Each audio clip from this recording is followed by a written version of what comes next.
Não é a Comissão de Finanças e Tributação, as leis aprovadas aqui na Câmara, que estão colocando os municípios em situação de inadimplência ou forçando com que prefeitos tomem medidas para sobreviver, para custear os serviços básicos atribuídos pela Constituição brasileira aos municípios.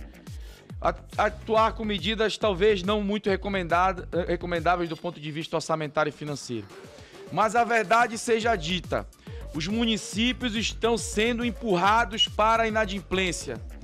Os municípios, pela forma como a União vem centralizando o bolo dos recursos orçamentários no país, os municípios estão sendo forçados a contrair dívidas, alguns muitas vezes impagáveis. E não se engane, em muitos casos não é problema de gestão. É claro, e nós reconhecemos que há municípios que carecem de eficiência, de eficácia no cumprimento dos seus objetivos e de suas metas. Mas na grande maioria dos casos, os municípios, não por problema de gestão, se vêem em situação financeira extremamente grave, contraindo empréstimos com bancos, contraindo empréstimos internacionais e muitas vezes deixando de pagar as suas dívidas com a União. Deputados, eu estou do lado aqui do deputado Gil Cutrim, que já foi inclusive prefeito, sabe muito bem. Às vezes o prefeito tem que escolher o que ele vai pagar. Se ele vai pagar o salário do professor ou se ele vai pagar a parcela da dívida com a União. Se ele vai pagar a merenda escolar das crianças ou se ele vai pagar o empréstimo bancário. E com agravante, as dívidas, a maioria delas com a União, elas já são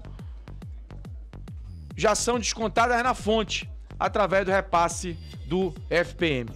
Então, não repercute num grave problema orçamentário insanável. Eu vejo que a dívida dos estados com a União está aproximadamente em 600 bilhões de reais, a dos municípios não soma 60, e nós não estamos obrigando que os municípios façam essa adesão. Nós estamos apenas colocando essa possibilidade que é justa. Nós não estamos aqui decretando a moratória, nós não estamos aqui isentando o município de pagar, nós estamos apenas dando as mesmas condições que já foram concedidas aos estados.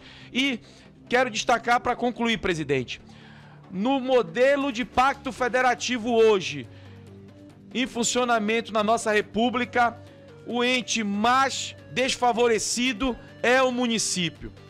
A Constituição brasileira dá ao município inúmeras atribuições sociais, como, por exemplo, a educação básica, como, por exemplo, a infraestrutura urbana, como, por exemplo, a manutenção de guardas municipais, como, por exemplo, a manutenção de creches.